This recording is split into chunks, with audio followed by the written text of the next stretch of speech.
Well, I think to analyse how we've got to the situation now, we need to take a look back towards the past. So I'm joined now by Ulrich from Remax OKENDO. Thanks for coming in from Torrevieja today. Like I say, we need to analyse what's going on now, and obviously I'm hearing it is a buyer's market. So let's look back at the current real estate situation. Say, take us back from 1992, Ulrich. Yeah, that's about where we had the last recession. The last 15 years, so really basically from 1992 to 93 to about 2007. So everybody, it was really a situation, everybody had the feeling they had to buy a property, because in particular in this area here, this very popular area, well-known area all over Europe. It was an unprecedented rush to buy properties. Absolutely. It was crazy. Absolutely. And it is called the Florida of Europe, so we really have every European nation down here. And it was times where Torrevieja was the biggest building site of Europe. So it was cranes all over the place, because there was such a high demand, big demand. People bought more properties than they could build. So looking at the real estate, it was a seller's market. Absolutely, yeah. It was a seller's market. Seller's market, what it means really is, it's the seller that puts the price on the property. Mm-hmm.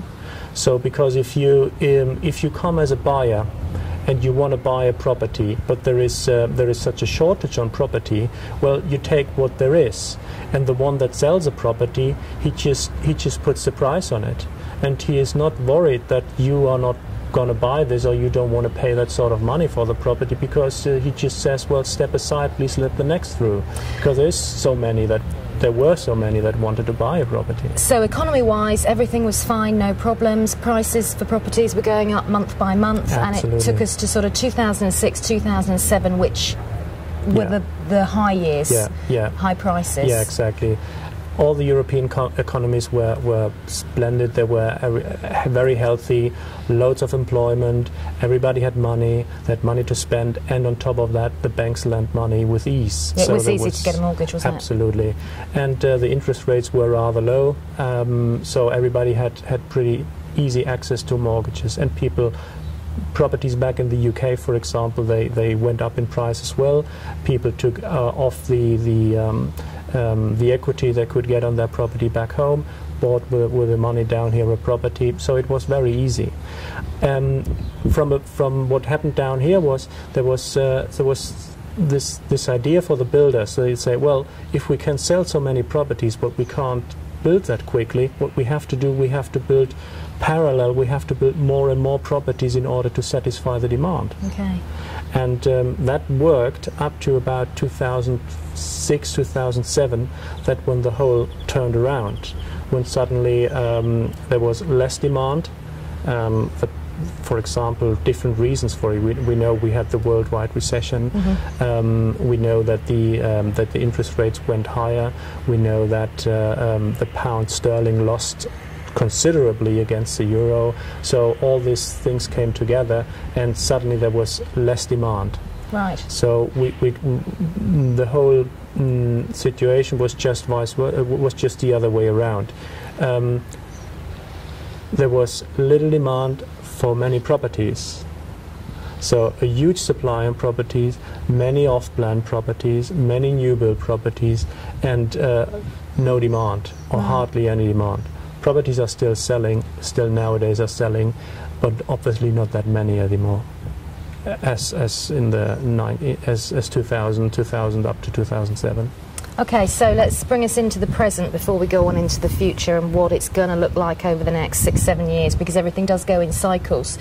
So, you know, we've had the going upward curve, and now, and we hit the top at 2006, 2007, and now we're on the decline. Yeah. So is this why we've got the bargain properties, or would you just say they're more realistically priced now? Well, they are more realistically priced. Obviously, they are bargain properties against the prices what we paid in 2007 when the market was on its peak. It's a very, very good moment to buy a property, really. I mean, we are at the level of 2003, 2004 at the moment. Okay. So, and everybody really at the moment, prices are down. We are selling in Torrevieja prices, properties for prices that are probably half of what they were in 2007. Wow. So then you can really talking about a bargain. So it's not the 10%, not the 20% you get off. We have properties that were selling 3 years ago for double the price we are selling now. Right. And that's really the only properties that are selling, the one that are good bargains, so the good offer. So do you think that the market is going to, or the value of the market is going to go down before it goes up? Do you think we've seen it level off yet? No, I feel, and this is coming from analysis we've done, that it will take at least another year or two until we really reach the bottom line. It's still, this is very, we have to make the difference of on a national basis, prices on a national basis in Spain, and prices in this area here. We have specific, well, this area has some specific characteristics. It's a second residency area, it's a touristic area, so it's not comparable to a market like Madrid, Barcelona, or somewhere else in northern Spain. This area will take another, at least as I said, another year or two until really reach the bottom line. Until then, the prices will go not as quickly anymore as they've gone down in the last 3 years, but they will have to go down for another year or two, slowly but surely. All right, thank you very much. I'll be quizzing you a little bit later on in the series, because obviously there are 1.5 million properties for sale over here, so we need to know how to sell them. That's it. But for now, thank you, Ulrich. You're welcome. Well, it sounds like now is a very good time to buy